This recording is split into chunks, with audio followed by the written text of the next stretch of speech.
What if I told you that the only thing standing between you and the life you've always wanted isn't money, connections, or even opportunity, but something far more fundamental, something you've been carrying with you all along without even realizing it? What if the reason your bank account looks the way it does has nothing to do with the economy, your job, or your circumstances, and everything to do with a single, invisible force that's been quietly shaping your reality since the day you were born? Here's the uncomfortable truth that most people spend their entire lives avoiding. You will never become wealthy by chasing wealth. You will never achieve abundance by desperately grasping for it. And you will never transform your financial reality by simply working harder, saving more, or waiting for your big break. Has this ever happened to you? You set a financial goal, you work toward it with everything you've got, and even when you reach it, somehow the satisfaction is fleeting. The security feels temporary, and before you know it, you're back to square one, wondering why nothing ever really changes. The answer is simpler than you think, yet more profound than most people are willing to accept. Everything changes when you change. Not your actions, not your strategies, not your plans, but you, your identity, the person you believe yourself to be at the deepest, most fundamental level of your consciousness. Because here's what they don't teach you in school, what your parents couldn't explain, and what society has systematically hidden from you. Abundance isn't something you achieve, it's something you become. But before we go any deeper, please hit the like button and let me know where in the world you're watching from today. It's always fascinating seeing who's joining us from around the world. And if you haven't already, make sure to hit that subscribe button and turn on the notification bell so you don't miss any of our future videos.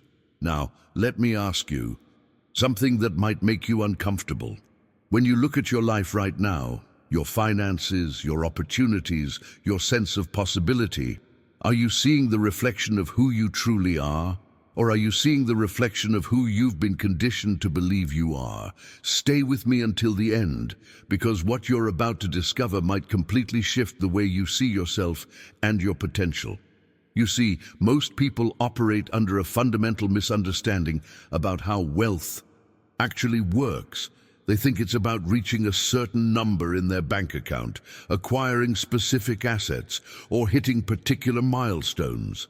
They believe that once they get there, once they finally achieve that goal, then they'll feel abundant, then they'll think like a wealthy person, then they'll have the confidence and security they've been craving. But they've got it backwards, completely backwards. Wealth doesn't come from reaching a milestone. It emerges when you begin behaving like someone who already possesses it. And I'm not talking about fake it till you make it. I'm not talking about pretending to be rich while drowning in debt. And I'm definitely not talking about buying things you can't afford to impress people you don't even like. I'm talking about something far more powerful, far more transformative, and far more real than any surface-level performance. I'm talking about a profound shift in vibration, in energy, in the very essence of your self-concept. Because when you understand that your identity creates your reality, not the other way around, everything changes. Your brain stops looking for evidence of limitation and starts recognizing evidence of possibility. Your energy stops radiating scarcity and starts emanating abundance. Your decisions stop being driven by fear and start being guided by vision. And that's exactly what we're going to explore together, starting right now. Because the transformation you're seeking doesn't begin with your bank account. It begins with something far more fundamental, something happening right now, in this very moment, inside your mind. Here's a scientific truth that will change everything for you. Your brain cannot distinguish between reality and imagination when both are experienced with sufficient emotional intensity. Think about that for a second. Your nervous system, your subconscious mind, the entire neural architecture that governs your behavior and decisions, it all responds. identically whether you're actually experiencing something or vividly imagining it with genuine emotion. This isn't mysticism or wishful thinking. This is neuroscience. This is how Olympic athletes train their minds before competing, how surgeons rehearse complex procedures, and yes, how the wealthiest people on the planet have conditioned themselves to think, feel, and act from a place of abundance long before they ever had material proof of it. When you pretend to be a millionaire from the correct vibrational state, you're not lying to yourself. You're not engaging in some delusional fantasy or escaping from reality. You're doing something far more powerful. You're reprogramming your internal compass. You're redirecting the magnetic field of your thoughts. And in doing so, you're literally attracting possibilities, opportunities, and circumstances that were always there, but remained invisible to the version of you operating from scarcity consciousness. The hidden truth nobody wants to tell you is that your current reality is nothing more than the materialization of your past identity. Everything you see around you right now, your relationships, your income, your opportunities, your limitations, all of it is the physical manifestation of who you believed yourself to be months or years ago, which means if you want a different future, you don't need to change your circumstances. You need to change your identity today. Now, I want to go even deeper into this transformation because there's an exercise that's been used quietly by high performers across every field imaginable, and it's so simple that most people dismiss it as too basic to work. But the impact of this practice is profound, and once you understand how it functions, you'll never see yourself the same way again. Imagine standing before a mirror right now, not a physical mirror reflecting your body, your clothes, or your current circumstances, but a different kind of mirror, one that reflects not who you are, but who you're about to become. In this mirror, you see the millionaire version of yourself, not some fantasy character, not some distant dream, but you, with the calm confidence of someone who knows the universe moves in their favor, with the quiet certainty of someone who understands their worth, with the relaxed posture of someone who has nothing to prove because they know who they are. If this resonated with you, hit that subscribe button. This is where we dive deeper into real transformation, and I'd love to have you here for the journey. This version of you already exists. Right now, not in some distant future that may or may not arrive, but right now, in the field of infinite possibilities that quantum physics tells us surrounds us at every moment. This future you is waiting, not for circumstances to align, not for permission from the world, not for some magical moment when everything finally clicks, but for one thing only, for you to recognize them. For you to acknowledge that this version isn't something you need to become, it's something you need to remember, because the journey from where you are to where you want to be isn't about acquiring something external, it's about shedding the layers of conditioning, the limiting beliefs, the inherited scarcity mindset that's been covering up your true nature all along. When you look into this mirror and see your abundant self staring back at you, something shifts in your nervous system. Your body begins to produce the biochemistry of confidence before you have any logical reason to feel confident. Your mind starts generating thoughts aligned with expansion before your bank account shows any evidence of expansion. Your energy begins broadcasting a frequency of abundance before abundance has materialized in your physical reality. And this is where the magic happens. Not magical thinking, but the actual mechanism of transformation that changes lives. Because once your internal state shifts, your external behaviors automatically follow. You start making different decisions, you notice different opportunities, you attract different people, you create different results, and those results then reinforce the new identity, creating an upward spiral that becomes self-sustaining. The revelations keep unfolding the deeper you go into this understanding, because what you're really discovering is that you've had the power all along. You just didn't know the language to speak to. Your subconscious mind, the language that bypasses logic and speaks directly to the part of you that actually controls your reality. That language is identity. That language is embodiment. That language is the emotional experience of being the person you want to become before the world gives you permission to be that person. Write in the comments, "I see my future self," if this understanding is landing for you right now. Because once you can see that version of yourself, the next step isn't to chase it, isn't to reach for it with desperation, isn't to create some elaborate action plan filled with hustle and grind. The next step is far simpler and infinitely more powerful. You embody it, you become it. You step into that identity as if it's a suit of clothing you've been storing in your closet all along, just waiting for the right moment to wear it. And that moment is now.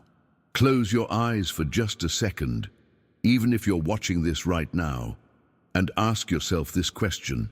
How would a person walk if they knew, without a shred of doubt, that wealth was already on its way to them? Not hoping it might come, not wishing it would arrive, but knowing with absolute certainty that it was already in motion, already moving toward them, like a river flowing downhill. How would that person breathe? Would their breath be shallow and anxious, or deep and relaxed? How would they think? Would their thoughts be scattered and reactive, or calm and intentional? How would they move through the world? Would they rush, or would they move with deliberate presence, savoring each moment because they understand that time is no longer their enemy? The answer to these questions reveals your first internal task, and it's not what most people expect. Your task isn't to move faster, to do more, to hustle harder, to prove something to the world.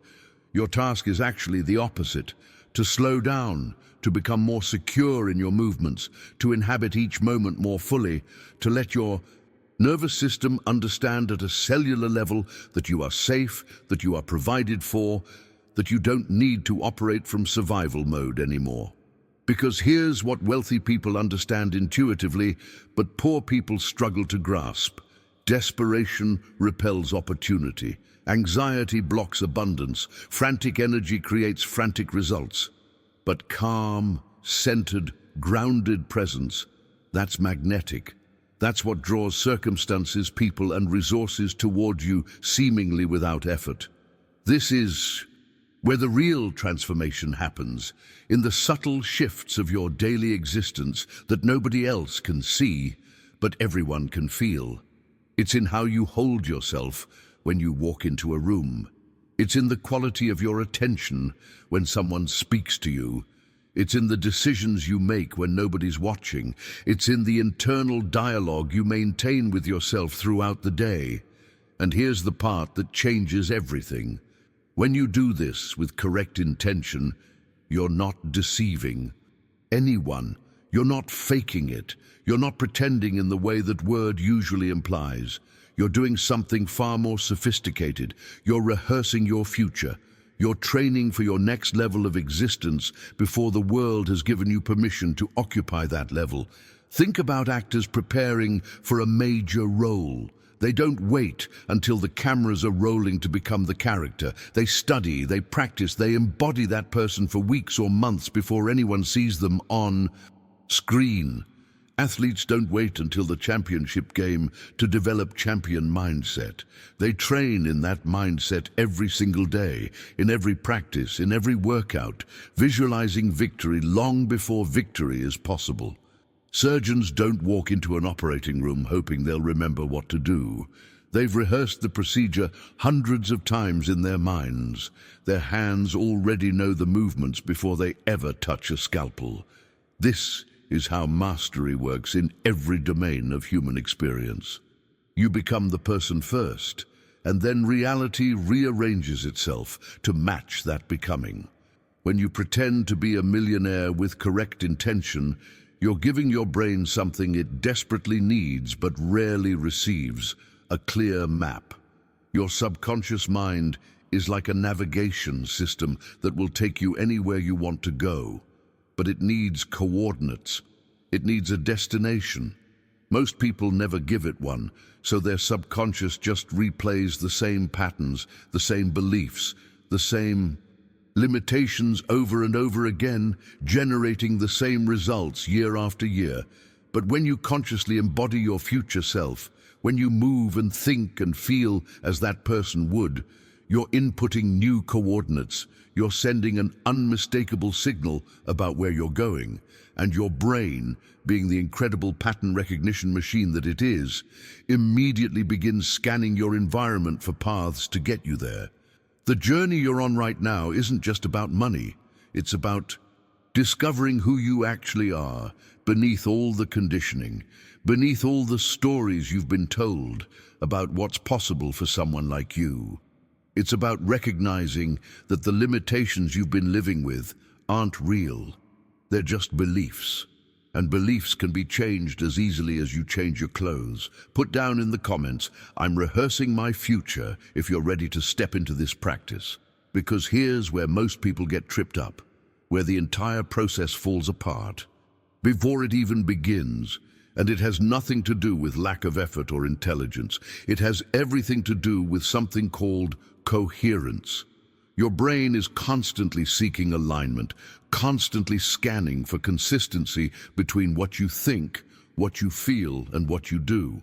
It's like a sophisticated detection system that's always asking, do these signals match? And when they don't match, when there's discord between your internal states, your brain goes into a kind of paralysis. It doesn't know which signal to follow, so it defaults to whatever pattern is most familiar, which for most people means staying exactly where they are. Let me give you a concrete example of how this plays out. If you think like someone who's struggling financially, if your internal dialogue is constantly focused on lack and limitation, but then you try to act like someone wealthy, maybe you buy something expensive or you talk big about your plans, there's immediate conflict. Your subconscious mind recognizes the incongruence, and it creates friction, anxiety, cognitive dissonance. You might even feel like an imposter, like you're lying to yourself and everyone around you. On the flip side, if you manage to act rich, maybe you carry yourself with confidence, you make bold decisions, but deep down you feel unworthy. If there's a part of you that doesn't believe you deserve abundance, guess what happens? Same conflict, same friction, same self-sabotage that shows up in 1,000 subtle ways. You might not even notice. If this shifted something inside you, leave a like. It helps this message reach others who need to hear it right now. But here's where the transformation becomes real, where the mechanism actually starts working in your favor instead of against you. When your thoughts, your feelings, and your actions all align in the same direction, when they're all broadcasting the same message about who you are and where you're going, your brain enters what I call creation mode. It's like a magnet that suddenly aligns with invisible forces of opportunity that were always present but remained inaccessible to you because your signal was scattered, inconsistent, weak. Once that alignment happens, once your entire being is pointing in the same direction, opportunities start appearing that you swear weren't there before. Ideas come to you seemingly out of nowhere. People show up at exactly the right moment. Circumstances shift in ways that feel almost uncanny.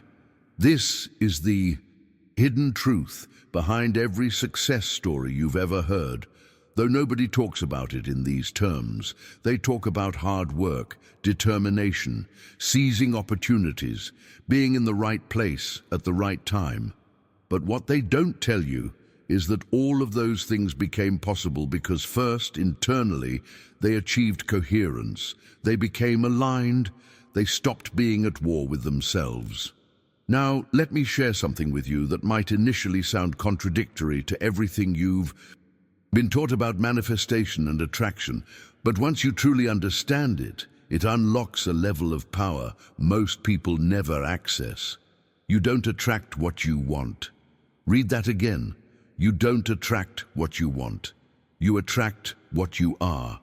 This distinction is absolutely transformative, and it's the difference between people who chase success their entire lives and never catch it, and people who seem to effortlessly draw success toward them like a magnet draws iron.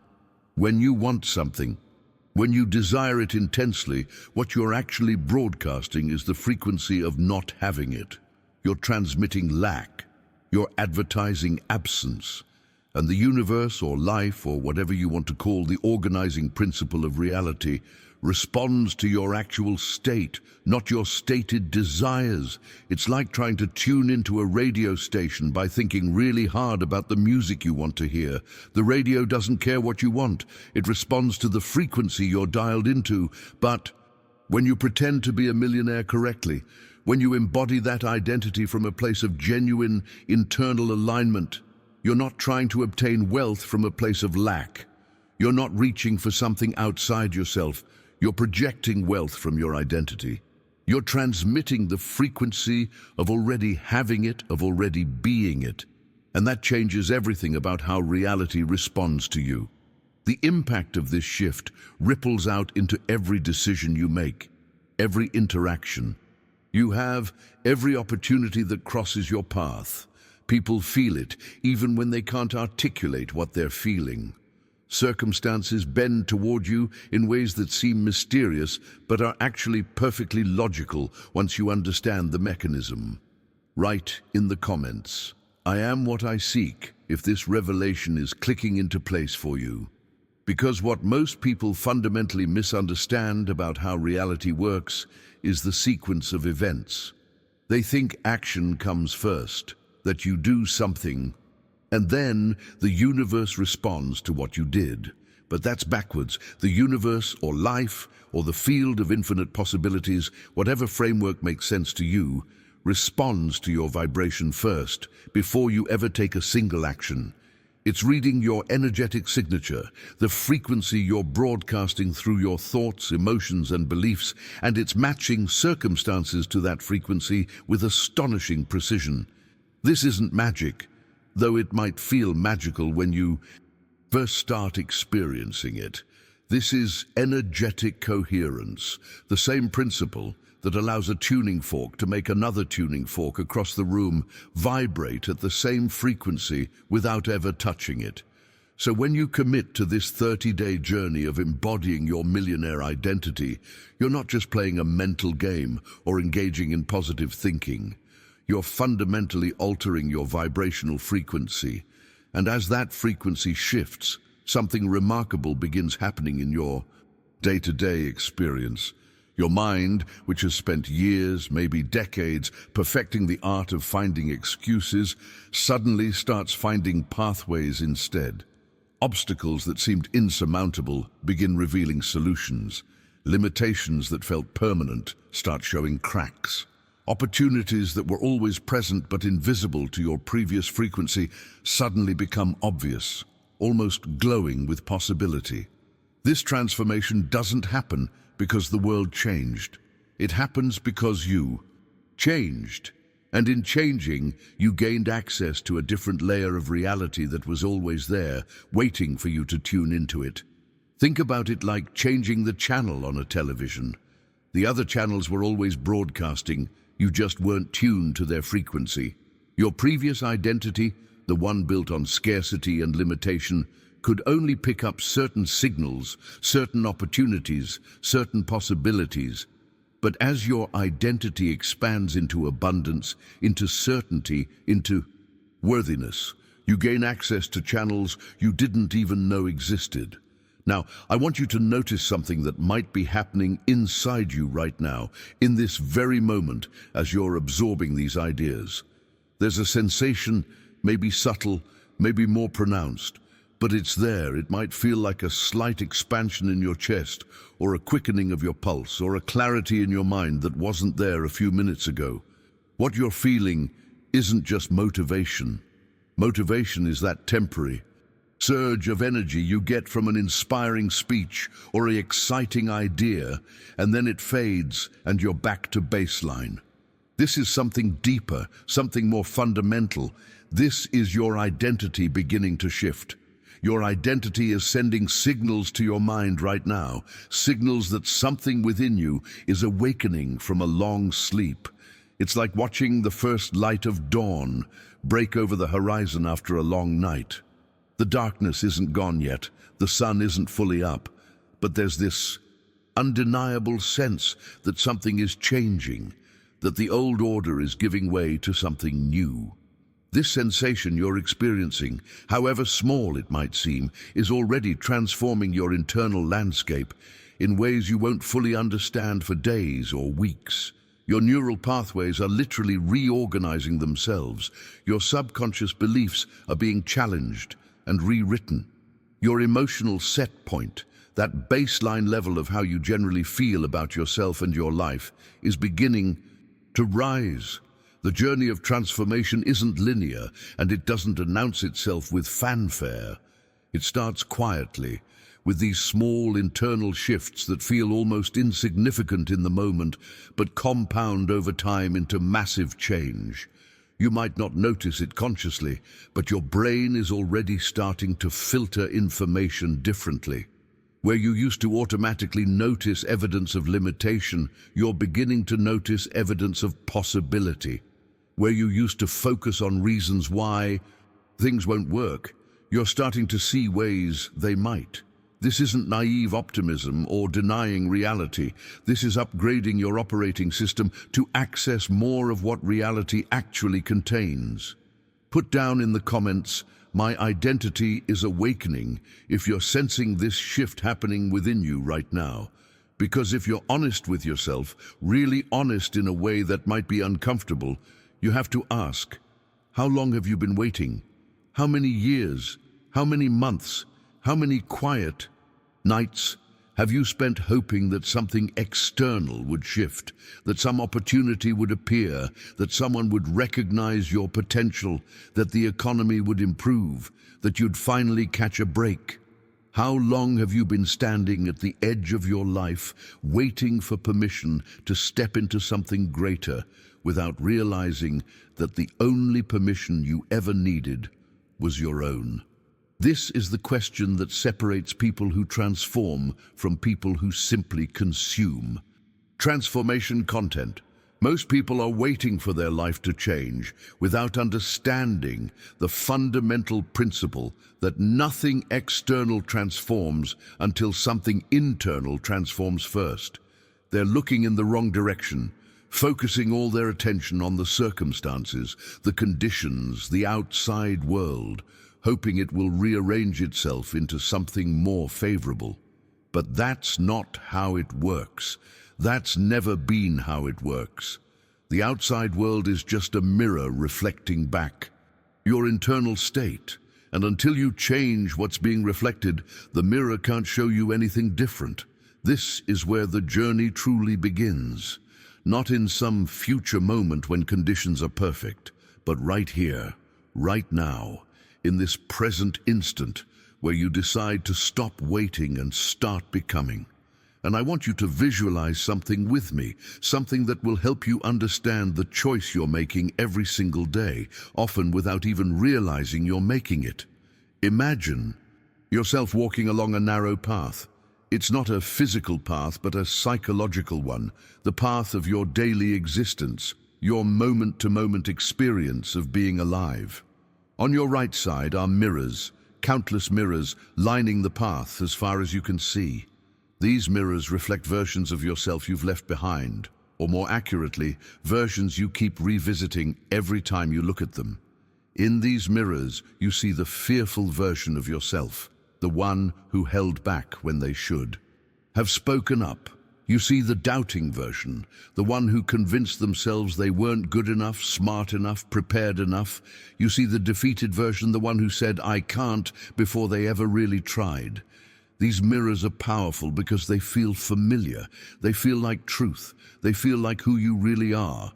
And every time you glance at them, every time you identify with those reflections, you reinforce that old identity. You tell your brain, yes, this is me. This is who I am. This is what I'm capable of.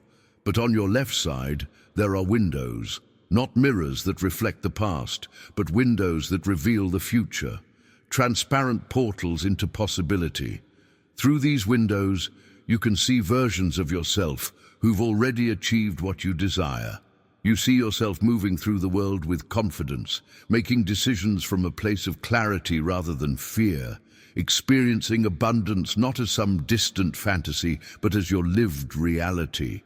You see yourself calm, centered, powerful in that quiet way that doesn't need to announce itself, because it simply is. These versions exist just as surely as the mirrored versions. They're just tuned to a different frequency, existing in a different timeline of possibility. And here's what makes this visualization so powerful. Each step you take on this path is a choice. Every moment of every day, you're either looking at the mirrors on your right, reinforcing who you were, or you're looking through the windows on your left, connecting with who you're becoming. Most people spend their entire lives with their head turned to the right, obsessing over past failures, past limitations, past versions of themselves that no longer serve them. They're walking forward on the path, but looking backward in the mirrors, and they wonder why they keep stumbling, why they keep ending up in the same places, why nothing ever seems to change. The transformation happens when you make the deliberate decision to turn your gaze to the left, to focus on the windows instead of the mirrors, to spend more time connecting with your future self than rehashing your past self. And the beautiful thing is, the more you look through those windows, the clearer they become. The more real those future versions feel, the more accessible they seem. Until one day you realize you're not looking at someone else through that window, you're looking at yourself, and the distance between where you are and where you want to be has collapsed into nothing. Write in the comments, "I choose the windows," if you're ready to shift your focus from past to future. Because once you understand that you're choosing which version of yourself to identify with, the next question becomes obvious, though most people never think to ask it. If you were already a millionaire today, right now, in this moment, what emotion would you be wearing? And notice, I'm not asking what you would buy, what car you'd drive, what house you'd live in, what clothes you'd wear. Those are the surface-level answers that people default to because they're easy, they're concrete, they're what we've been conditioned to associate with wealth. But those things aren't wealth. They're just symbols of wealth, and symbols without the underlying reality are hollow. No, I'm asking something much deeper. What would you feel? Close your eyes for just a moment and really step into this. If money was no longer a source of stress, if your basic needs and far beyond were completely handled, if you woke up tomorrow knowing that you had genuine financial security, what emotion would move through your body? For most people, the answer comes quickly once they stop thinking about things and start feeling into the question. It's tranquility. It's a sense of deep security that settles into your shoulders and releases the chronic tension you didn't even realize you were holding. It's calmness in your chest, a spaciousness in your breathing, a quietness in your mind that comes from not constantly calculating, not constantly worrying, not constantly bracing for the next financial blow. That emotion, that specific vibration of calm security, that's your true millionaire suit. Not the designer clothes, not the luxury car, not the impressive title or the expensive watch. Those are just props. The real transformation happens when you can access that emotion, that state of being, right now, before you have the external evidence to justify it. Because here's what changes everything. That emotion is always available to you. It's not locked behind some financial threshold you have to cross. It's not waiting on the other side of success.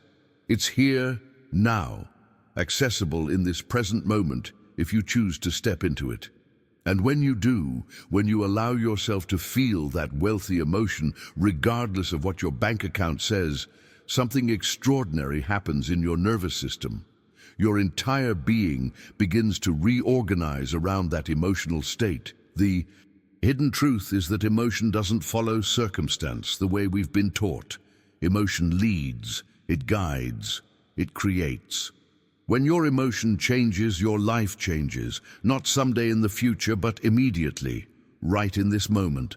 The mind follows emotion like a faithful servant. When you feel abundant, your mind starts generating abundant thoughts. When you feel secure, your mind starts noticing evidence of security. When you feel calm, your mind stops producing the anxious, scattered thinking that keeps you trapped in reactive patterns. And then the body follows the mind. This isn't metaphorical, it's physiological. Your posture shifts, your breathing deepens, your facial expressions soften, your movements become more deliberate and less frantic. People can sense this change in you, even if they can't articulate what's different. There's a presence about you, a groundedness, a certainty that wasn't there before. And this presence, this embodied state of wealthy emotion, starts drawing different experiences toward you. By changing how you feel, you begin changing how you think. And suddenly, without forcing anything, without white-knuckling your way through some rigid discipline, you start acting differently. You make different choices about how you spend your time. You have different conversations with different people. You notice different opportunities that were always there but invisible to your previous emotional state. You respond to challenges with a calmness that creates solutions instead of with a panic that creates more problems. None of this requires willpower or effort because it's flowing naturally from your changed emotional state. You're not trying to act like a millionaire, you're feeling like one, and the actions follow automatically. The impact of this understanding ripples through every area of your existence. Your relationships shift because you're no longer approaching them from neediness or insecurity. Your work transforms because you're no longer operating from desperation or proving yourself. Your decisions become clearer because they're no longer clouded by fear and anxiety. Everything changes, not because the world changed, but because the emotional frequency you're broadcasting into the world changed, and reality is responding to that new frequency with matching circumstances. Put down in the comments, "I feel it now," if you're connecting with that wealthy emotion in your body right now. Now, I want to give you a visualization that will anchor everything we've talked about into your body, into your nervous system, into the very cells that make up your physical being. This isn't just a mental exercise.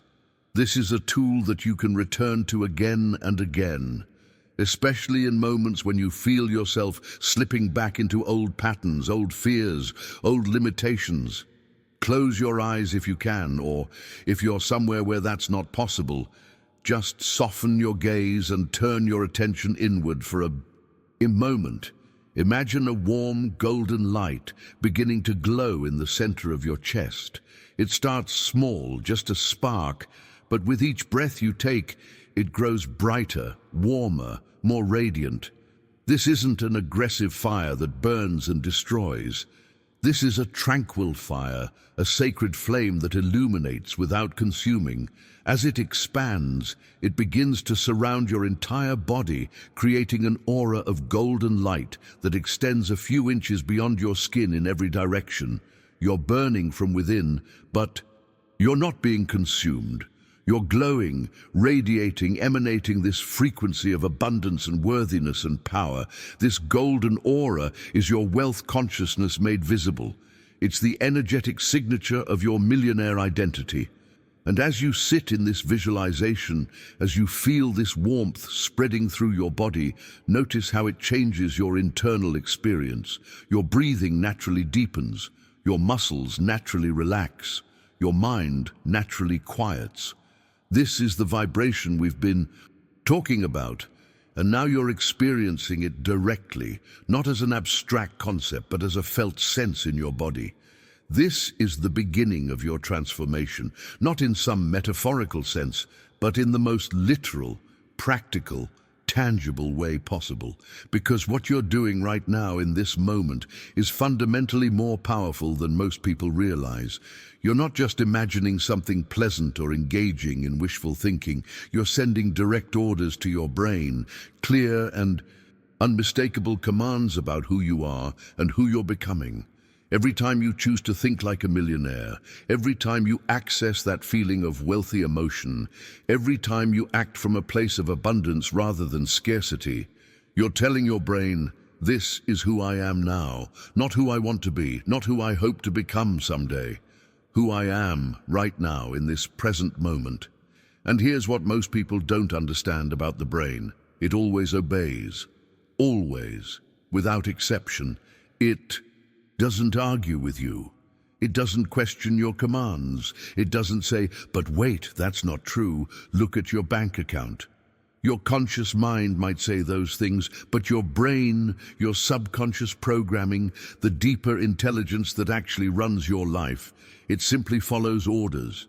It takes whatever identity you consistently claim as true, and it reorganizes your entire perception, your behaviors, your decisions, your attention to match that identity. This is why the 30-day commitment matters so much. This is day one of a journey that will fundamentally alter the trajectory of your life if you stick with it. Not because 30 days is some magic number, but because it takes consistent repetition to override years or decades of old programming. Every day, for the next 30 days, you're going to return to this practice, to this feeling, to this identity. Some days it will feel easy, natural, obvious. Other days it will feel like you're fighting against gravity, like you're pretending like nothing is working. Those difficult days are actually the most important ones, because that's when you're breaking through the resistance. When you're proving to your brain that this isn't just a temporary mood or a fleeting inspiration, this is a permanent shift in who you are. The revelations that come from this practice aren't intellectual, they're experiential. You can't think your way into abundance. You have to feel your way there, embody your way there, become your way there. And each day that you choose this identity over your old one, each moment that you catch yourself slipping into scarcity thinking and consciously shift back to abundance, you're literally rewiring neural pathways, creating new default patterns, building a new foundation for your entire existence. Write in the comments.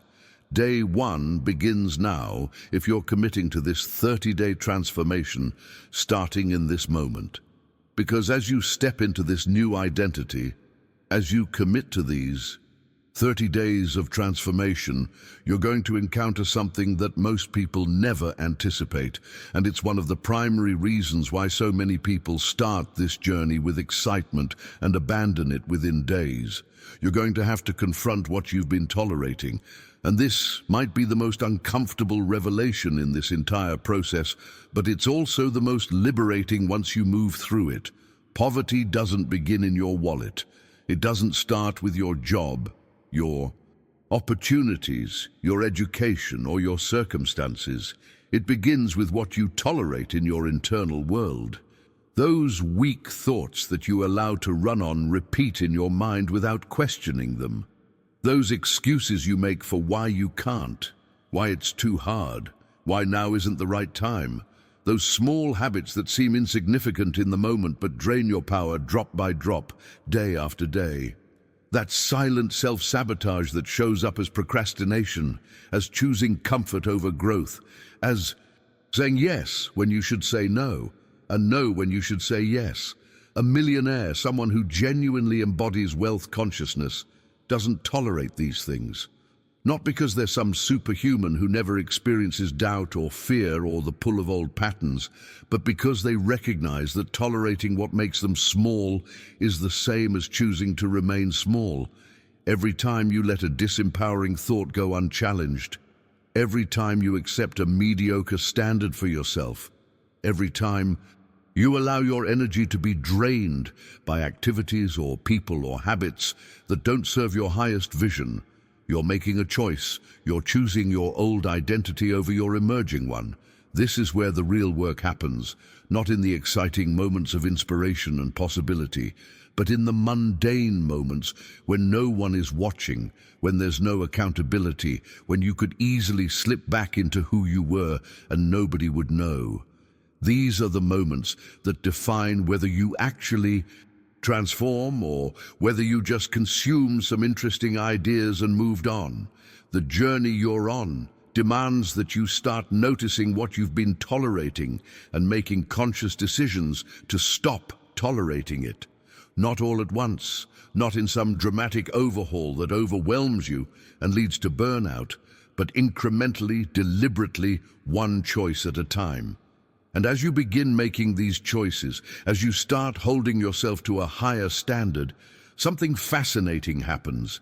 You feel a shift in your vibration. It's subtle at first, like an internal hum that you can't quite describe, but you definitely sense. Something is changing. Something fundamental is moving inside you. This is the signal that your identity is actually transforming, that you're not just thinking about change, but embodying it. Most people never get to this stage because they stay on the surface. They work on their actions, their habits, their external behaviors, but they never venture into the root, into the core of who they believe themselves to be when no one is watching. This is the territory few people dare to enter because it requires absolute honesty. It requires you to look at yourself without the masks you show the world, without the stories you tell yourself to feel better, without the justifications and rationalizations that protect your ego. It requires you to ask, who am I really when there are no witnesses, no audience, no one to impress or perform for? What do I actually believe about myself? In those quiet moments, what am I truly committed to when the excitement fades and only discipline remains? The hidden truth is that this is where your actual identity lives, not in what you say you want or what you tell people you're working toward, but in what you do when you're alone, in the thoughts you entertain when no one can hear them, in the standards you uphold when no one would know if you let them slip. Your old identity is going to resist this examination. It's going to offer you every excuse, every distraction, every reason to avoid looking too closely. That resistance isn't your enemy, though. It's actually a sign that you're getting close to something real, something transformative. Put down in the comments, I'm raising my standards, if you're ready to stop tolerating what keeps you small, because when you really sit with that question, when you allow yourself to be brutally honest about it, how many times have you acted from lack, even though your heart knew you were bigger than that? How many opportunities did you pass on because some voice inside whispered better not? How many conversations did you avoid? How many risks did you not take? How many dreams did you quietly shelve because that whisper convinced you it was safer to stay small? And here's what makes this so insidious. That whisper disguises itself as wisdom. It pretends to be protecting you. It sounds reasonable, cautious, prudent. It says things like, be realistic, don't get your hopes up. You're not ready yet. What will people think? But that whisper is more dangerous than any failure you could possibly experience. Failure teaches you something. Failure gives you data. Failure refines you and makes you stronger. But that whisper of better not, that voice of scarcity that keeps you playing small while convincing you it's for your own good, that's what actually destroys your potential. It doesn't destroy it dramatically in one catastrophic moment. It destroys it quietly, gradually, decision by decision, day after day, until years have passed and you look back wondering where all that possibility went, why you're still in the same place you were 5 or 10 years ago. The impact of acting from scarcity compounds over time in ways that are hard to see in the moment, but devastating when you zoom out and look at the trajectory of your life. Every time you choose the safe option over the growth option, every time you shrink yourself to fit into someone else's expectations, every time you silence your ambition because it feels too big or too unrealistic, you're reinforcing a neural pathway that says, this is who I am, this is all I'm capable of, this is where I belong. And your brain, being the efficient pattern recognition machine that it is, starts automatically making decisions from that place without you even consciously choosing it anymore. But here's the revelation that changes everything, the understanding that can liberate you from years of conditioning in a single moment of clarity, your current identity, the one that's been built by those limiting whispers, by those moments of choosing smallness, by those years of playing it safe. None of it is permanent. None of it is who you actually are. It's just a pattern. It's just a habit. It's just a collection of repeated choices that have calcified into what feels like a fixed self. But it's not fixed at all. Identity isn't a prison that you're locked inside with no way out.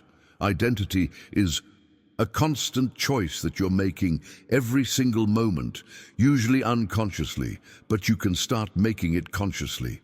When you pretend to be a millionaire with correct intention, when you embody that wealthy consciousness we've been exploring, you're not escaping reality or denying who you are. You're choosing a new identity. You're exercising the fundamental freedom that every human being possesses but most never use.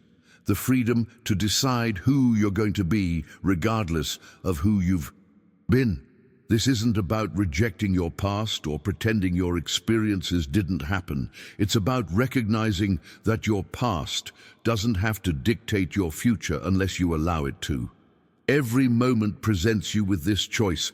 Though it's so subtle, most people never notice they're making it. You can identify with the version of yourself that's limited, fearful, stuck in old patterns. Or you can identify with the version that's expansive, courageous, stepping into something new. Both versions exist simultaneously as possibilities. The one that becomes your reality is simply the one you keep choosing to identify with, the one you keep feeding your attention and energy to, the one you keep acting from even when no one is watching. The journey of these 30 days is fundamentally about practicing this choice consciously instead of letting it happen automatically. It's about catching yourself in those moments when the old identity tries to reassert itself, when that familiar whisper of, "It better not," starts up, and making a different decision.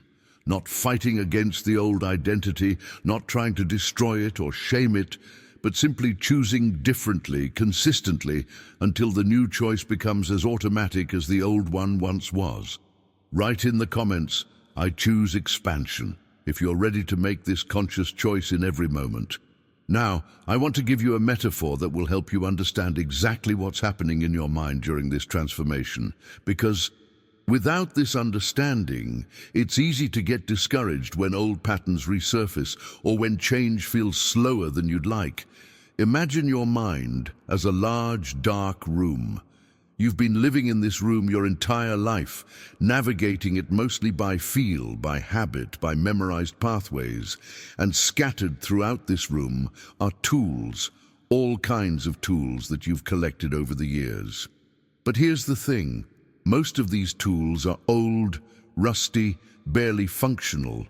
They're the tools you learned from your family, absorbed from your childhood environment, inherited from the system, picked up from your mistakes and failures. These are tools like self-doubt, which you reach for automatically when facing something new. Tools like limitation thinking, which you use to assess what's possible for you. Tools like fear-based decision-making, which you employ whenever uncertainty appears. Tools like scarcity consciousness, which colors every financial choice you make. You didn't consciously choose. These tools, they were just there, handed to you, and you started using them because you didn't know there were alternatives.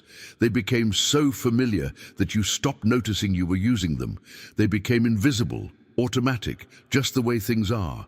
But in a corner of that dark room, covered in dust, sits a chest you've never opened. Maybe you've walked past it 1,000 times without noticing it. Maybe you caught glimpses of it but assumed it wasn't for you, that it belonged to someone, else that you weren't worthy of whatever it contained. This chest has been there all along, waiting. And when you finally decide to open it, when you gather the courage to see what's inside, you discover a completely different set of tools. Tools that gleam, that feel powerful in your hands, that seem to fit you perfectly even though you've never used them before. Inside this chest, you find security, the kind that comes from knowing your worth isn't dependent on external validation.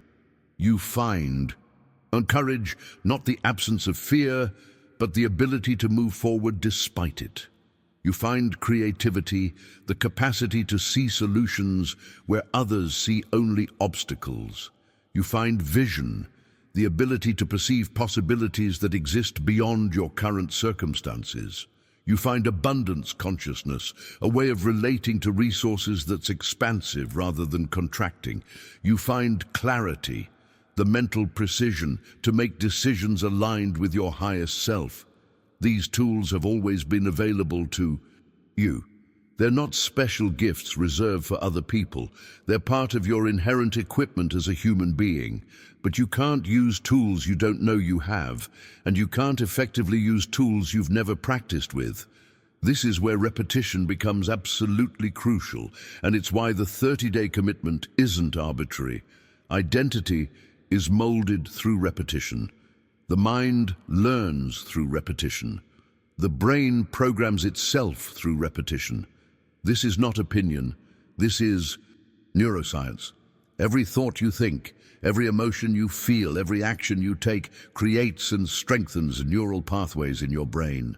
When you repeat the emotions, thoughts, and actions of your higher identity, of your millionaire consciousness, of your abundant self, you're literally building new neural highways in your brain. At first, these pathways are like barely visible trails in a forest. They're there, but they're weak, easily overgrown, requiring conscious effort to follow. The old pathways, the ones associated with your scarcity identity, those are like paved roads, smooth and automatic. Your brain defaults to them without thinking. But with repetition, with consistent practice, those new pathways get stronger, they get wider, they get easier to access, and eventually, if you persist, they become the new default. Your brain begins to believe that this new identity is real, not because you've convinced it with logic or positive thinking, but because you've given it enough experiential evidence through repetition that it has no choice but to accept it as true. This is the mechanism behind every lasting transformation that's ever occurred in anyone's life. It's not magic, it's not luck. It's the systematic, deliberate repetition of a new way of being until that way of being becomes automatic. Put down in the comments, "I'm building new pathways." If you understand how this repetition is reshaping your brain right now, and as these new pathways strengthen, as this repetition does its quiet, powerful work beneath the surface of your conscious awareness. Something profound begins to happen with your internal navigation system. Think of it this way. You've been walking through life holding a compass, an internal compass that's been guiding every decision, every perception, every interpretation of the events around you. But this compass has been pointing towards scarcity for years, maybe decades. Not because you chose that direction, not because you wanted to orient your life around lack and limitation, but because that's how it was calibrated. That's the setting it was on when you inherited it from your family, your culture, your early experiences of disappointment and rejection. Every day, without realizing it, you've been consulting this compass and following where it points. When an opportunity appeared, you checked the compass and it said scarcity. So you approached the opportunity with hesitation and doubt. When money came into your life, you checked the compass and it said scarcity. So you held on to it with white-knuckled fear or spent it recklessly to escape the anxiety. When relationships formed, when possibilities emerged, when choices presented themselves, you kept checking that same compass, and it kept pointing in the same direction, guiding you toward the same outcomes over and over again. But today, right now, with everything you're learning and embodying, you're doing something revolutionary. You're gently turning the needle. Not violently, not all at once, in some dramatic gesture that your nervous system would reject as too destabilizing, but gently, deliberately, a few degrees at a time. And here's what most people don't realize. A few degrees might seem insignificant when you're standing at the starting point. The difference between north and a few degrees east of north looks minimal on the compass.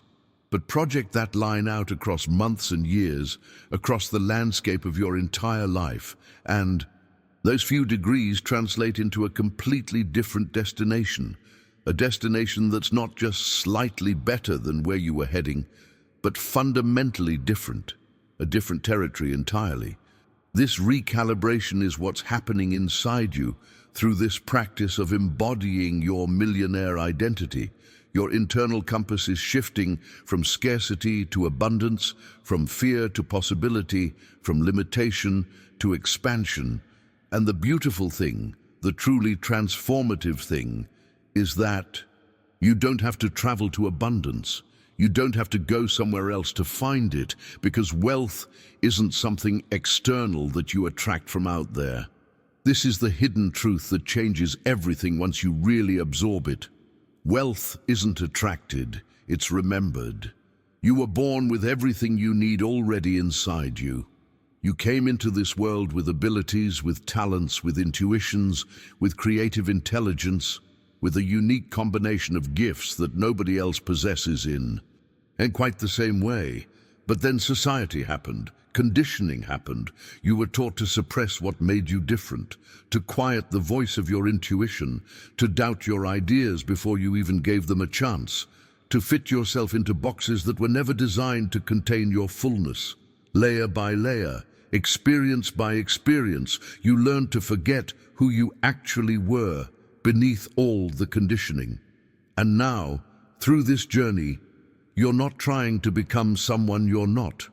You're not trying to acquire some external wealth that exists separate from you. You're remembering. You're awakening what was always there, covered over, dormant, but never dead. You're recognizing that you are the magnet, not something searching desperately for a magnet to attach to. You are the source, not someone looking everywhere outside themselves for a source to tap into. You are the vibration that opens pathways, not someone waiting for pathways to mysteriously appear. This shift in understanding, from seeking to remembering, from attracting to awakening, from becoming to recognizing, this is where your power returns to you. Because when you're trying to attract wealth from outside, you're in a position of lack, of need, of dependency. But when you remember that wealth is your nature, that abundance is what you are, rather than what you're chasing, everything changes. Your energy changes, your decisions change, your presence changes, and life responds to that changed vibration with circumstances that match it. Write in the comments, "I remember who I am," if this truth is resonating in your core right now. Because as you sit with this remembering, as you feel this shift happening inside you, you're probably noticing something else emerging, something that almost everyone experiences at this stage of the journey, but few people talk about openly. There are two voices speaking inside you right now, two distinct perspectives battling for dominance, for your attention, for the right to define what's possible for you. One voice is saying, "Yes, this is truth. This resonates at a level I can't even explain. This is exactly what I needed to hear. I feel something opening inside me, some door I didn't even know was there." That voice feels expansive, hopeful, aligned with something deeper than logic. But there's another voice too, and it's probably getting louder the more you engage with these ideas. That voice whispers different things. What if it doesn't work? What if you're just setting yourself up for disappointment? What if you're dreaming too high, reaching for something that's not meant for people like you? What if you do all this work and nothing changes? That voice feels protective, cautious, reasonable in its skepticism. It sounds like it's trying to keep you safe, trying to spare you from the pain of hoping for something and not getting it. Both voices are normal. Both voices exist in every single person who's ever attempted to transform their life in any meaningful way. The presence of that doubting voice doesn't mean you're broken, or that this won't work for you, or that you're somehow uniquely incapable of change. It just means you're human. You have a nervous system designed to keep you alive by keeping you in familiar territory. And that nervous system is doing its job by questioning anything that threatens the known, even if the known has been painful. But here's what separates the people who actually transform from the people who just think about it. The choice of which voice to listen to, which voice to give your power to, which voice to let guide your decisions and actions. Today, right now, in this moment, you choose to listen to the voice that propels you forward. Not because the other voice is wrong or bad, but because you recognize that voice as an echo from a past that you're no longer living in. You acknowledge it, you thank it for trying to protect you, and then you consciously choose to follow the voice that's calling you toward expansion, toward growth, toward the version of yourself that you know is possible, even if you can't yet see all the steps to get there. This choice isn't made once, and then you're done. It's made repeatedly, moment by moment, day by day, especially in the beginning when the old voice is still strong and the new one is still developing its strength. And this brings us to something crucial that most people never understand about their own minds. That doubting voice, those limiting thoughts, those "I can't" statements that appear seemingly out of nowhere, they're not actually you. Have you ever caught yourself thinking something you don't want to think? A doubt that you wish wasn't there, a fear that seems irrational but feels overwhelming, an automatic "I can't" that shows up before you even consciously consider whether you actually can or not. That's not you thinking. That's your old system running, software that was installed years ago through past experiences, through wounds and disappointments, through messages you absorbed from people who were themselves operating from limited consciousness. It's old programming, outdated code that's still running in the background of your mind, because nobody ever taught you how to recognize it as separate from your true self. Nobody ever showed you that you have the power to rewrite it. But today, right now, you're beginning to understand that you're not your thoughts. You're the awareness that notices your thoughts. You're not your conditioning, you're the consciousness that can observe that conditioning and choose to update it. This distinction is revolutionary because once you realize that these limiting thoughts aren't your truth but just old software, they lose their power over you. You stop identifying with them. You stop taking them as evidence of who you are or what's possible for you. Instead, you see them for what they actually are, remnants of an old operating system that you're in the process of upgrading. And just like updating software on your computer or phone, this update doesn't happen instantly. It's a process. It requires intention, repetition, patience with yourself, as old programs occasionally resurface even after you thought they were gone. Put down in the comments, "I'm rewriting my code," if you're ready to consciously update your mental programming. And as you engage in this process of rewriting your mental code, of consciously choosing which thoughts to empower and which to let go, there's a visualization I want you to hold that will accelerate everything we've discussed. Picture yourself standing before an immense mirror. But this isn't an ordinary mirror reflecting the superficial image of your physical form.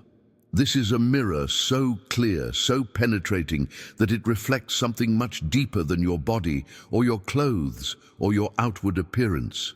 This mirror shows your energy, the quality of vibration you're emanating in this moment. It shows your beliefs, the deep assumptions you hold about what's possible and what you deserve.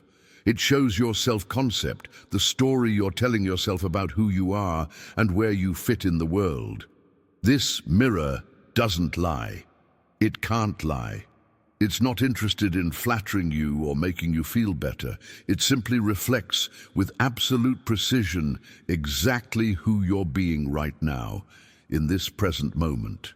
And when you first look into this mirror with real honesty, what you see might be uncomfortable. You might see the gap between who you think you are and who you're actually being. You might see the contradiction between what you say you want and the vibration you're actually broadcasting. You might see patterns you've been denying, beliefs you didn't realize were running the show, limitations you've been carrying around like invisible weights. But here's what makes this mirror extraordinary. What makes it fundamentally different from a judgment or a prison. The reflection is moldable. It's transformable. It changes the instant you change. Unlike your past, which is fixed and unchangeable, unlike your history, which is written and permanent, this mirror shows you something fluid, something responsive to your choices in real time.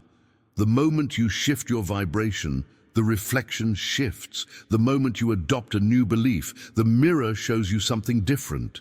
The moment you step into a new identity, even if just for a few seconds, the entire image transforms. This is the hidden truth that most people miss when they're trying to change their lives. They think they need to change their circumstances first, and then the internal stuff will follow. They think they need evidence before they can believe, results before they can feel abundant, success before they can be confident. But the mirror proves that's backwards. The internal shift happens first, and then the reflection, which is your external reality, has no choice but to match it. You don't need permission from the world to change what this mirror shows. You just need to change what you're bringing to it. And this brings us to perhaps the most powerful principle in all of human psychology, something that's been proven in laboratories and used by elite performers in every field, but rarely explained in terms anyone can actually apply to their daily life.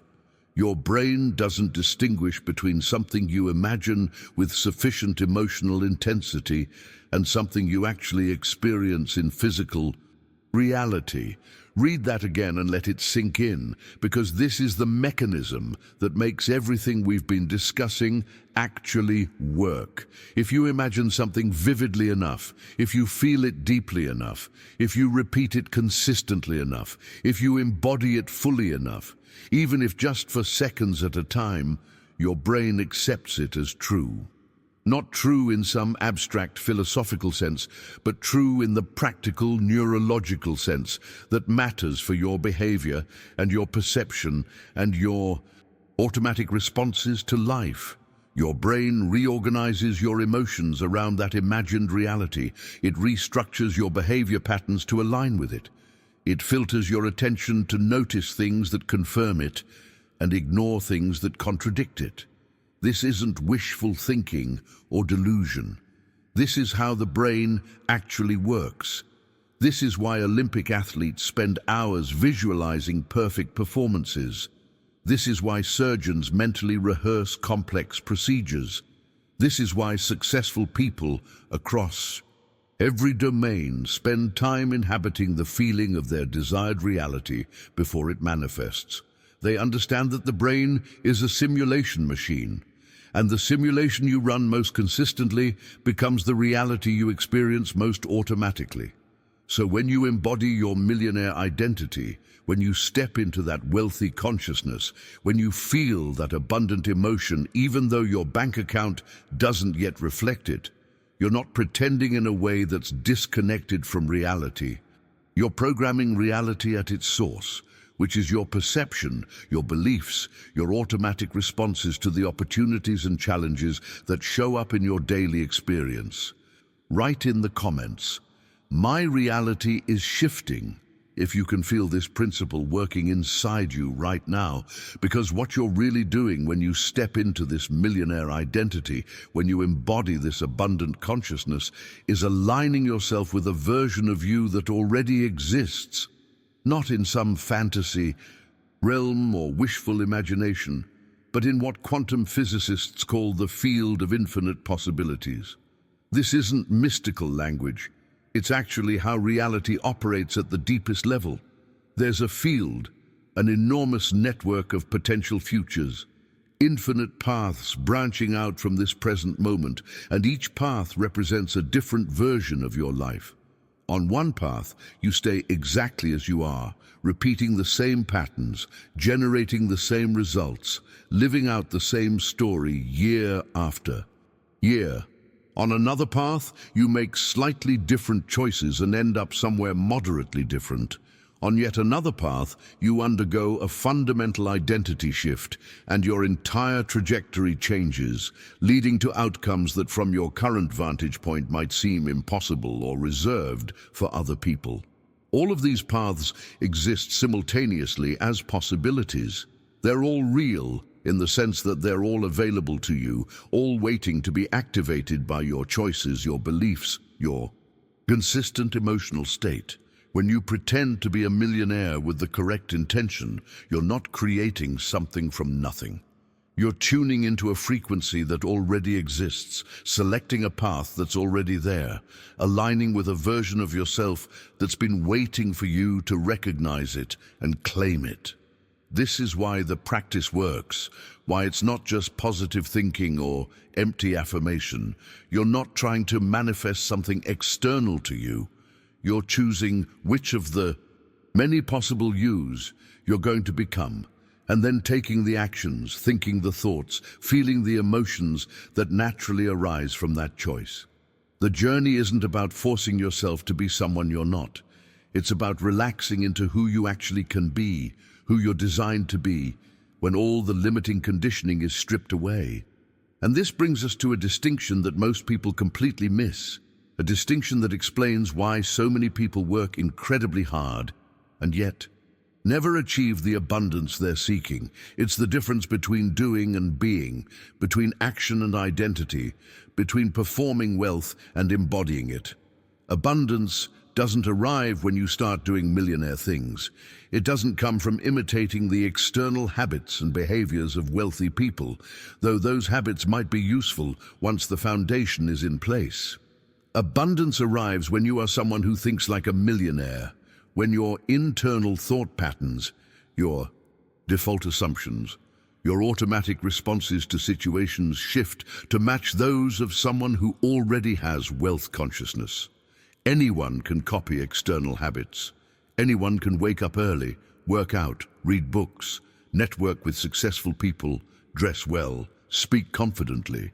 These are all fine things to do, and they might create some surface-level changes in your life. But if underneath all those behaviors, your identity is still rooted in scarcity, if your thoughts are still generating from a place of lack, if your beliefs about what's possible for you haven't fundamentally changed, then those external behaviors become exhausting to maintain. They feel like a costume you're wearing rather than an expression of who you are.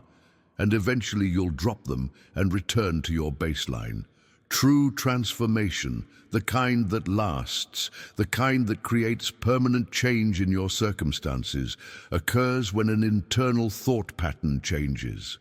When the voice in your head stops automatically, saying, "I can't afford that," and starts asking, "How can I afford that?" When your first response to an opportunity stops being, "What could go wrong?" and becomes, "What could this make possible?" When you stop seeing yourself as someone struggling to make ends meet and start seeing yourself as someone who creates value and receives abundance in return. These shifts in thinking seem subtle, almost insignificant when you first notice them, but they're actually revolutionary because they change the lens through which you see everything. Your thoughts create your perception creates your interpretation creates your emotional response, and your emotional response creates your action or inaction. So when the thought at the beginning of that chain changes, everything downstream from it changes automatically, effortlessly, without you having to force or control every little behavior. This is the power of working at the identity level rather than just the action level. And it's why this 30-day journey of embodying your millionaire self is so much more effective than just creating a list of success habits and trying to follow them. Put down in the comments, "I am, therefore I do." If you understand how being precedes doing in the creation of your reality, because when that shift from doing to being happens, when your identity finally aligns with your vibration, something extraordinary occurs that can only be described as magnetic. Imagine an enormous, brilliant, powerful magnet, the kind that creates a field of attraction so strong that everything within its range begins moving toward it without any force being applied, without any pushing or pulling or straining. That magnet is you when your internal and external worlds finally match, when what you believe about yourself and what you're broadcasting into the world are the same frequency, when there's no contradiction between your thoughts, your feelings, and your actions. When that alignment happens, and you'll know it when it does, because you can feel it in your body as a kind of settling, a rightness, a sense of being in the exact place you're meant to be. Opportunities start approaching you instead of you having to chase them. Ideas appear in your mind seemingly out of nowhere. Solutions to problems you've been struggling with for months suddenly become obvious. People you need to meet show up in your life at exactly the right moment. Resources become available just when you need them. And what most people dismiss as coincidence or luck stops being coincidental at all.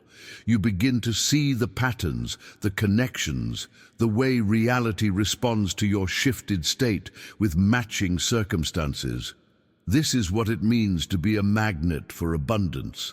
And it's not some metaphysical trick or wishful thinking. It's the natural result of coherence, of alignment, of your entire being pointing in the same direction and broadcasting a clear, consistent signal about who you are and what you're available for. But here's where most people get stuck, and it's something we need to address directly and honestly, because without addressing it, you'll keep hitting an invisible ceiling that prevents you from fully activating this magnetic quality.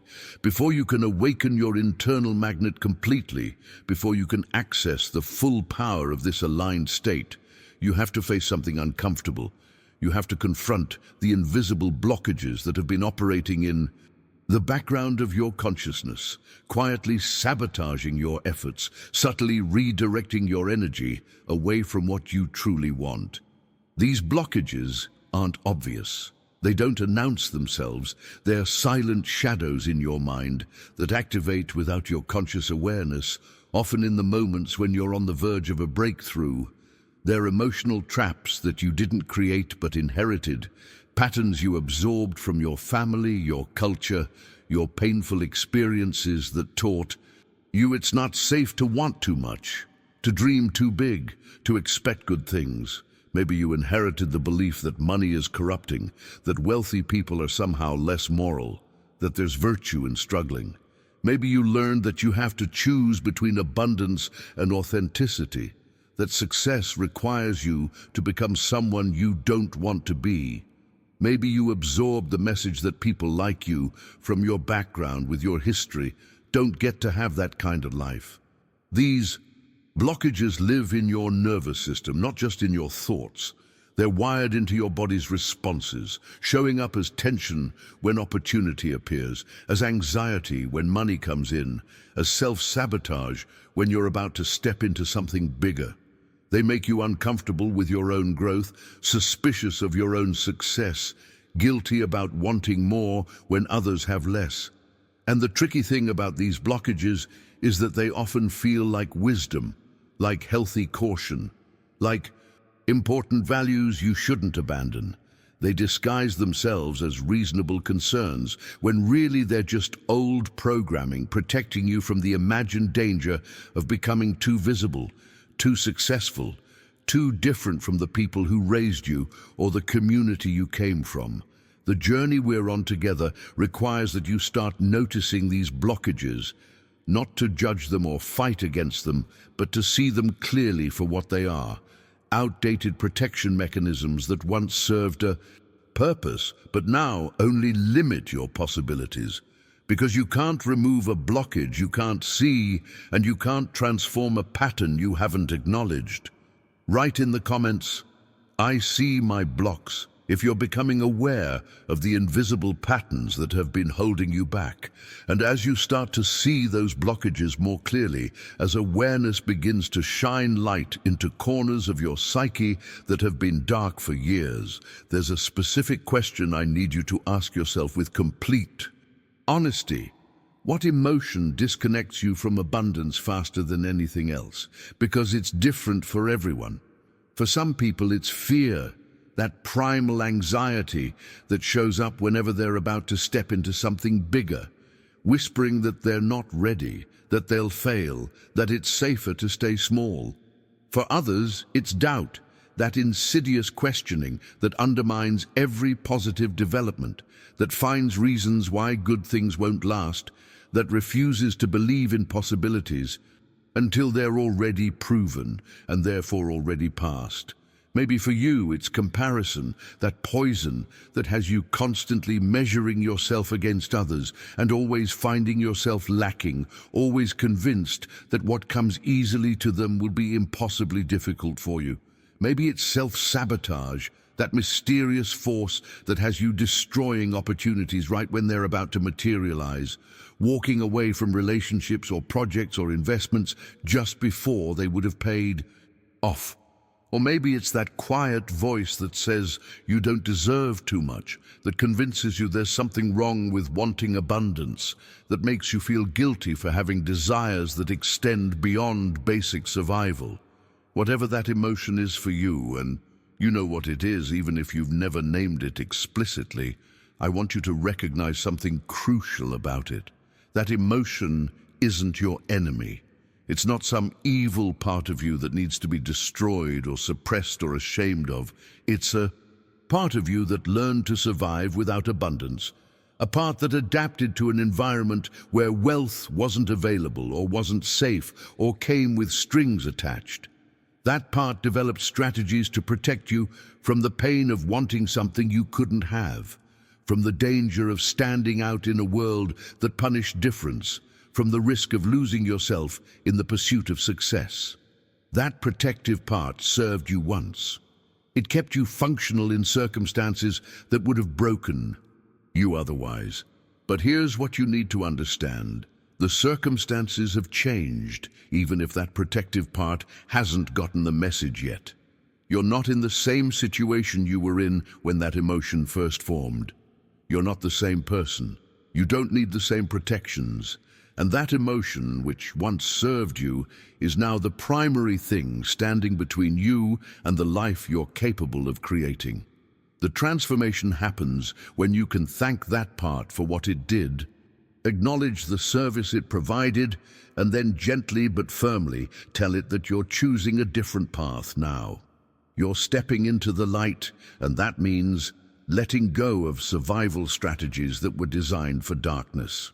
And speaking of light, there's a metaphor I want to leave you with that perfectly captures what's happening in your consciousness right now. Imagine your mind as a room you've been living in for years, maybe your entire life. This room has been lit by a single candle, just one small flame providing just enough illumination to navigate, to avoid the furniture, to find your way from one end to the other without falling. That candle was sufficient for survival. It kept you from stumbling in total darkness, but it was never enough to see your complete potential, to recognize all the possibilities contained in that room, to understand the full dimensions of what you're working with. You've been living in a space much larger and more full of potential than you realized, but you couldn't see it because the light source was too dim, too limited, too focused on just getting by rather than truly seeing. Pretending to be a millionaire, embodying that wealthy consciousness we've been exploring throughout this journey, is like walking over to that window you didn't even know existed and throwing it open. Suddenly, there's new light flooding in, stronger light, natural light, the kind of illumination that reveals everything. You see corners of the room that were completely hidden before. You notice resources and tools and possibilities that were always there but remained invisible in the candlelight. You recognize aspects of yourself that the dim lighting never allowed you to perceive. And yes, This new light might initially be uncomfortable. Your eyes have adjusted to the darkness, to the limited vision, to the small world that one candle could illuminate. The brightness might feel overwhelming at first, might make you want to close the curtains and return to the familiar dimness. This is normal. This is part of the process. Put down in the comments, the window is open, if you're ready to let this new light reveal what's been hidden in your consciousness all along. Because as that light pours in, as you start seeing yourself and your possibilities with unprecedented clarity, your brain is going to do something predictable, something that happens to absolutely everyone who undertakes this kind of fundamental transformation. It's going to resist, not because the brain is malicious or trying to sabotage you, but because its primary job, the function it's been performing for millions of years of evolution, is to keep you alive by keeping you in known territory.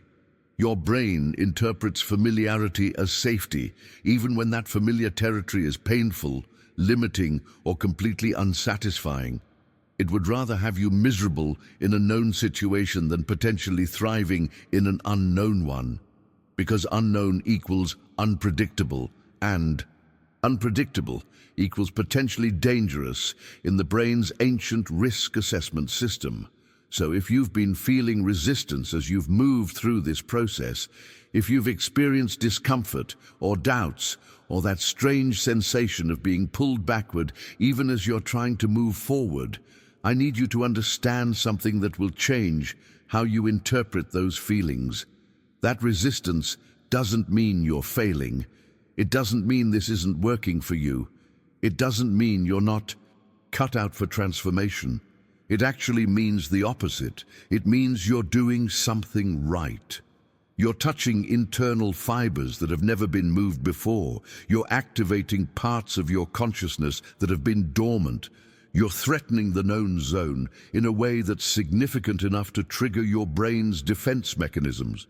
This is a sign of progress, not a sign of problems. The discomfort you're feeling is the sensation of growth happening in real time, of your identity stretching beyond its previous boundaries, of your nervous system recalibrating to accommodate a bigger version of you. Most people interpret this discomfort as a signal to stop, to retreat, to return to what feels safe and familiar. But you're not most people, or you wouldn't have made it this far in this journey. You recognize this resistance for what it is. The last stand of an old identity that knows its time is coming to an end. And if you push through this resistance, if you keep showing up to the practice even when it feels awkward or forced or like you're just going through the motions, something remarkable happens.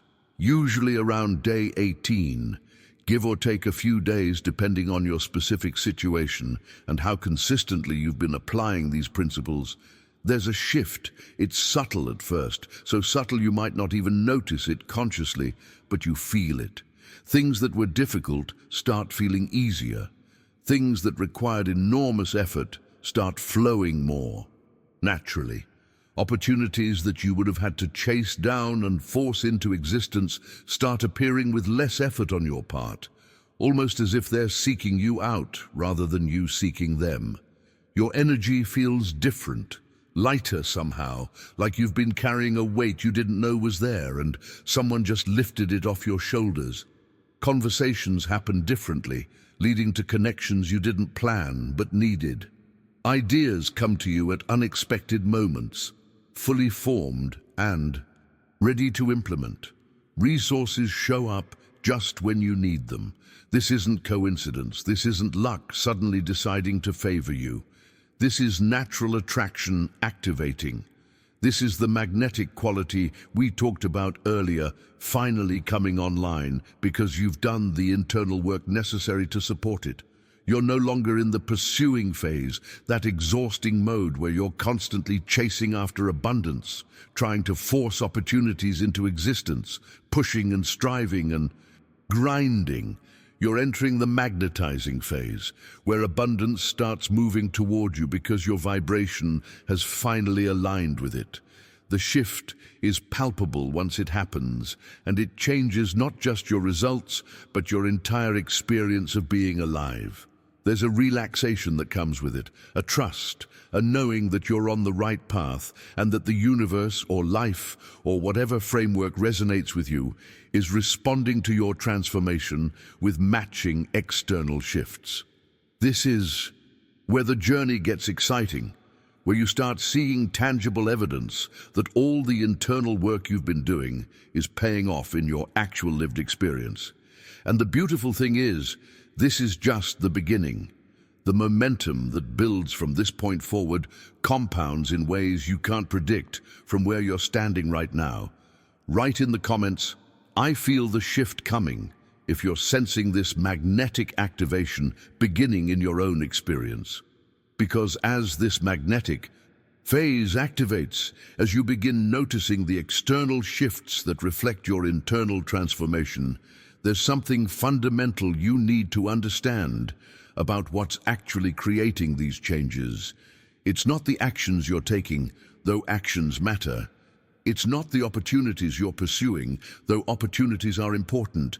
It's not even the new habits you're building, though habits create structure. What's creating these changes? What's at the absolute foundation of every manifestation of abundance in your life is something that exists entirely within you. Confidence, real wealth, the kind that lasts, the kind that grows, the kind that creates more of itself naturally, isn't built with money. Money is just the result, the evidence, the physical manifestation of something deeper. Wealth is built with confidence. Confidence in your ideas even when nobody else sees their value yet. Confidence in your judgment even when the path forward isn't clear. Confidence in your intuition even when it contradicts conventional wisdom. Confidence in your ability to create something that doesn't yet exist, to solve problems that haven't been solved, to find pathways where others see only obstacles. This is the hidden truth behind every success story, though most people never articulate it this way.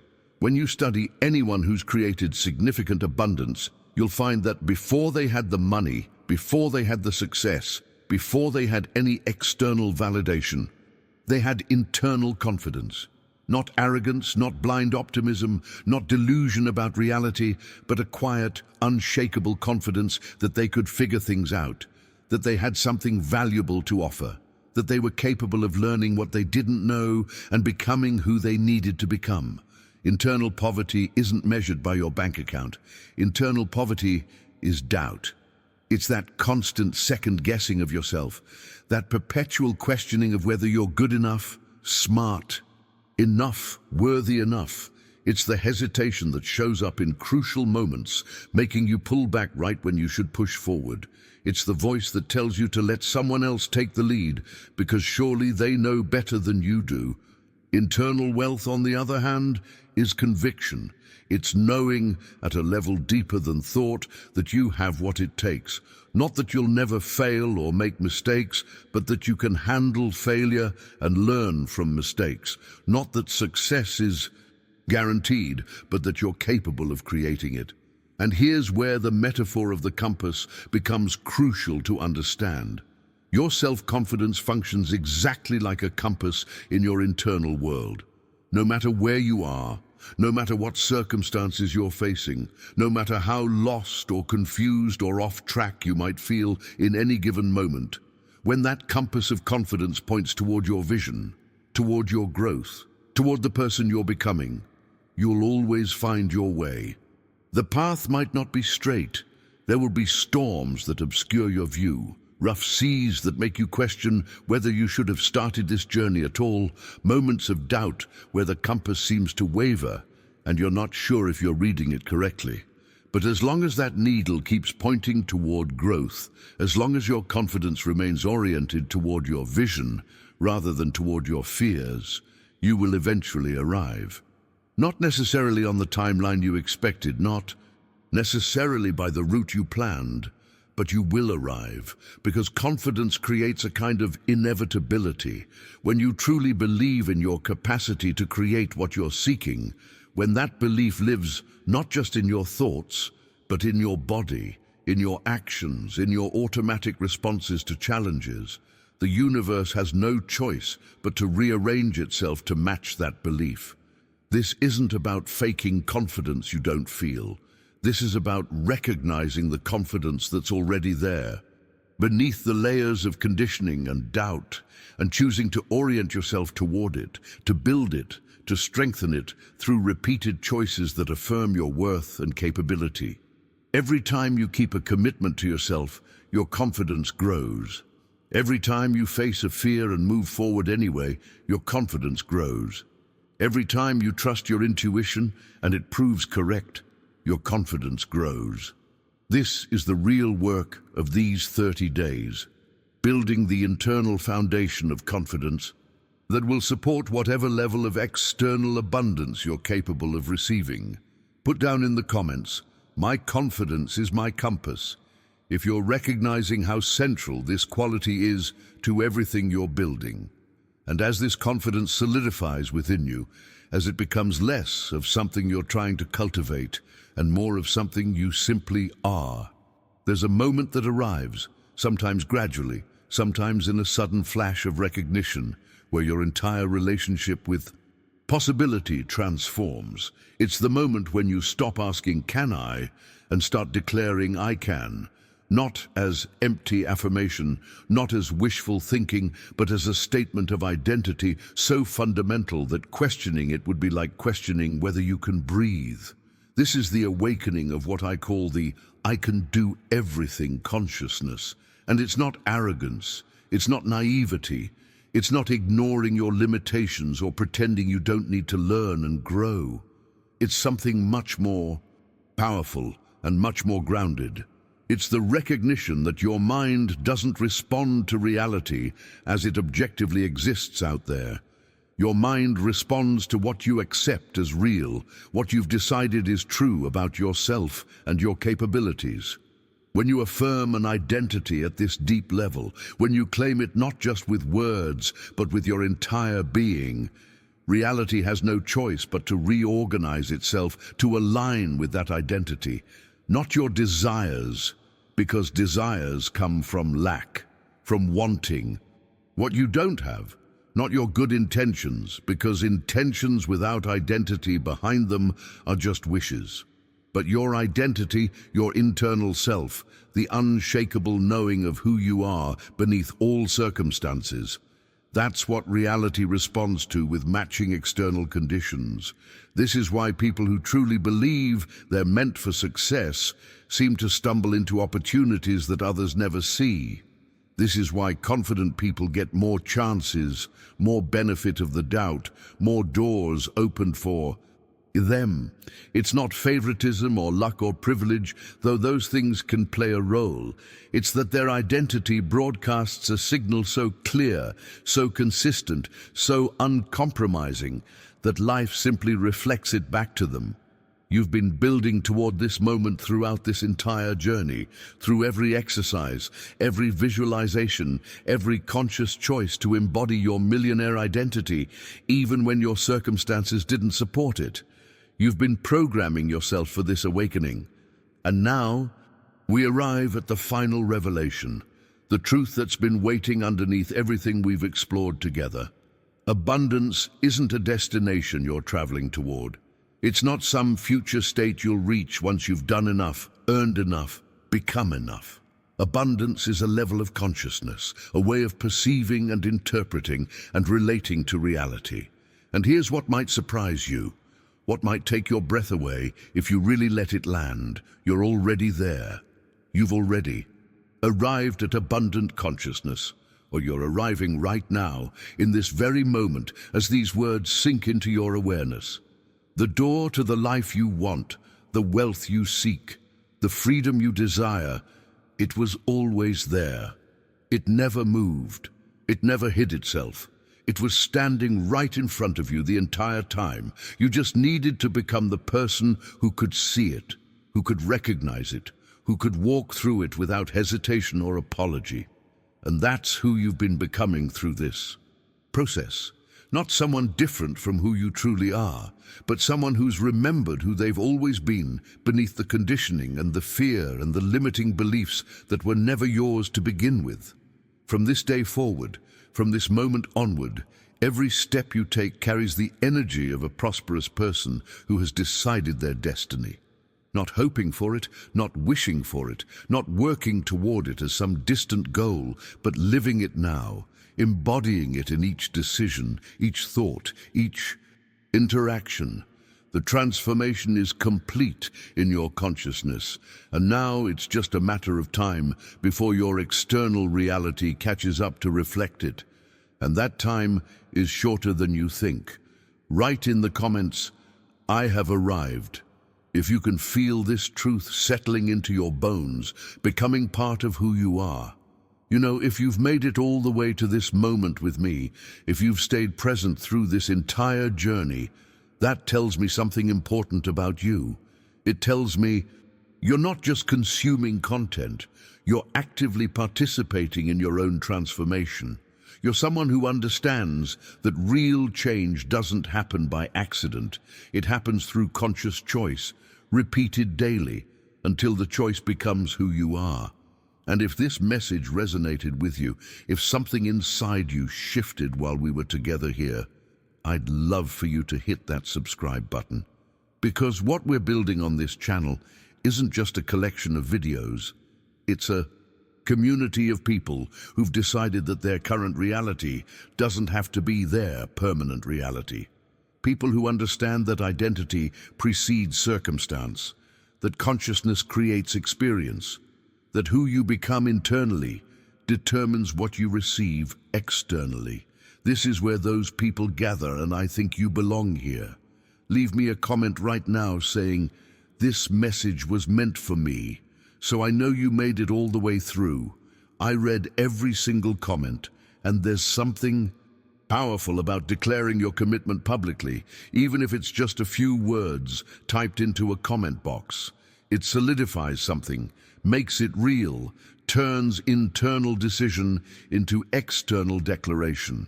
And if you found value in what we explored together today, go ahead and hit that like button.